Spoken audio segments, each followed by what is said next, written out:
Israeli পারমাণবিক স্থাপনা যুক্তরাষ্ট্র, ইউরোপ ও অন্যান্য দেশের সঙ্গে তার সম্পর্ক এবং প্রতিরক্ষার সক্ষমতা সম্পর্কিত সংবেদনশীল নথি শিগগিরই প্রকাশ করা হবে, এমনটাই জানিয়েছেন ইরানের গোয়েন্দা বিষয়ক মন্ত্রী ইসমাইল খতিব।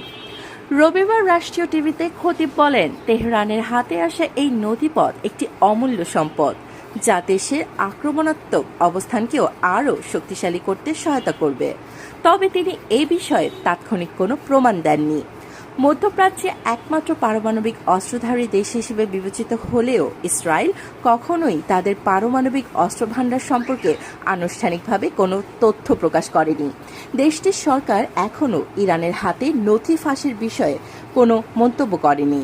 তবে গাজা যুদ্ধ চলাকালে তেহরানের হয়ে গুপ্তচর বৃত্তির অভিযোগে বেশ কয়েকজন ইসরায়েলিকে গ্রেফতার করা হয়েছে। এই গোপন নথিপথ গত বছর ইসরায়েলের একটি পারমাণবিক গবেষণা কেন্দ্রে সাইবার হামলার সঙ্গে সংশ্লিষ্ট কিনা তা এখনও স্পষ্ট নয়।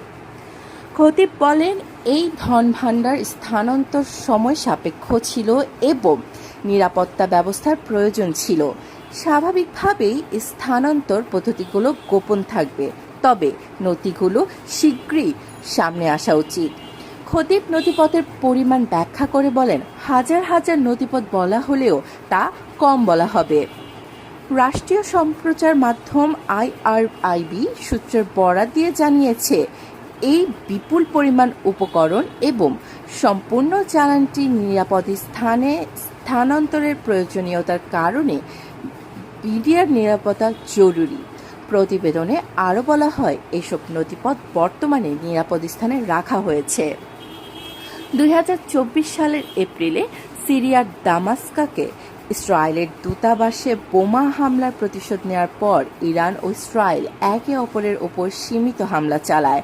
ওয়াশিংটন ও তেহরানের মধ্যে আলোচনা চলমান থাকায় সম্প্রতি যুক্তরাষ্ট্র ইসরায়েলকে ইরানের পারমাণবিক স্থাপনায় হামলার যে কোনো পরিকল্পনা থেকে সরে আসতে বলেছে। গত সপ্তাহে জাতিসংঘের পারমাণবিক পর্যবেক্ষণ সংস্থার একটি প্রতিবেদনের পর ইরানের পারমাণবিক কর্মসূচির ওপরও তীব্র দৃষ্টি নিবদ্ধ করা হয়েছে, যেখানে বলা হয়েছে যে তেহরান গোপন পারমাণবিক কর্মকাণ্ড পরিচালনা করছে।